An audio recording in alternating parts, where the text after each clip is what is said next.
नमस्कार दोस्तों, मैं संदीप। बने रहिए मेरे साथ इनक्रेडिबल इंडिया पे। रिच हैंसन और रिचर्ड मैंडियस की लिखी बुक बुद्धा ब्रेन के नए भाग में। जब आपका दिमाग और मन दोनों ही किसी नतीजे पर नहीं पहुंच पाते, तब एक अनजान ताकत आपको रास्ता दिखाती। आखिर वो ताकत क्या कहलाती है? इसे कुछ लोग पूजा पाठ की शक्ति, तो वहीं कुछ लोग आध्यात्म भी कहते हैं। लेखक ने कहा है, आपका मन जैसे आपके दिमाग को परिवर्तित करता है, वैसे ही आपका दिमाग आपकी मानसिकता को जन्म देती है। सुनने में थोड़ा अजीब लग रहा है ना? पर लेखक के अनुसार दिमाग और मन दोनों एक साथ काम करते हैं और एक दूसरे को प्रभावित भी करते हैं। आविष्कार चाहे कितनी ही तेजी से हो रहे हैं, पर दिमाग और मन के बीच के संबंध की जानकारी एक रहस्य है। जैसे कॉपरनिकस के दावे के बाद लोगों ने बिना किसी सवाल के ये मान लिया था कि पृथ्वी सूर्य के इर्द गिर्द ही घूमती है, वहीं 150 साल बाद न्यूटन ने गुरुत्वाकर्षण के नियम के साथ इस दावे को समझाया। उसके भी लगभग 200 साल बाद आइंस्टीन ने थ्योरी ऑफ रिलेटिविटी के जरिए इस तथ्य की पुष्टि की। लेखक उम्मीद करते हैं ठीक वैसे ही शायद 350 साल बाद कभी कोई दिमाग और मन के इस रिश्ते को भी समझा पाएगा। अभी के लिए जानना जरूरी है कि हमें दुनिया के प्रति अपने नजरिए को बदलना होगा, अपने अनुभव से खुद को खुश मिजाज और बेहतर बनाना होगा। इसके लिए किसी बड़ी डिग्री या 24 घंटे अध्यात्म करने की जरूरत नहीं है। बस छोटे छोटे बदलाव आपके मन मस्तिष्क को लंबे समय तक नियंत्रण में ला सकते हैं। अपने दिमाग और मन को खुश रखने के लिए अपने जीवन से दुख और अशांति को दूर रखना होगा, और वह तभी मुमकिन है जब हम अपनी दुखों की वजह समझ पाएं। इंसान और जानवर में एक मुख्य अंतर है दिमाग का।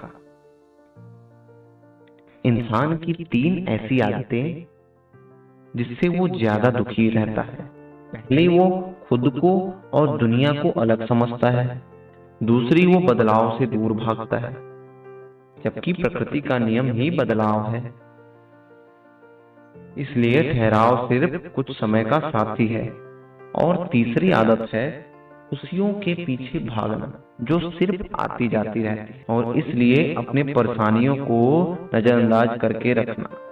इस सब में हम ये नहीं भूल सकते कि हमारा दिमाग ही इन मुसीबतों का जड़ है, तो वो ही हमारा इलाज भी है। लगभग 2000 साल पहले सिद्धार्थ नाम का नौजवान ऐसे ही एक खोज पर निकला।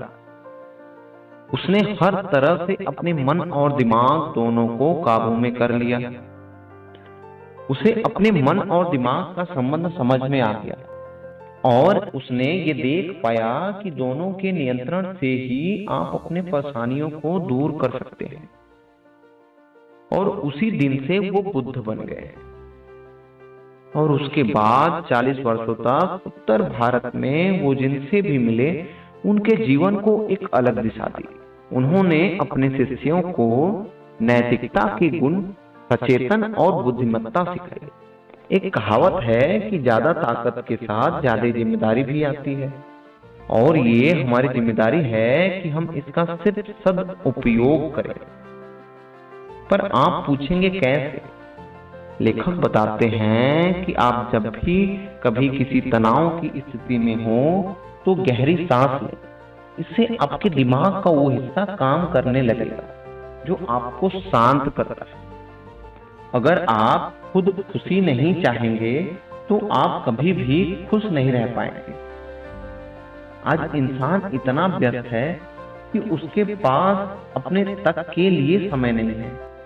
ऐसे में दुनिया की भलाई के बारे में सोचने के लिए कोई नहीं है।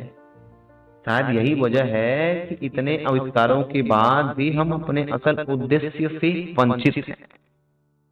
लेखक के अनुसार हम इंसान अपने दिमाग का सही इस्तेमाल करने लगे, तो हम बहुत कुछ बेहतर कर पाएंगे। इस भाग में बस इतना ही। मिलते हैं बुद्धा ब्रेन के अगले भाग में। धन्यवाद।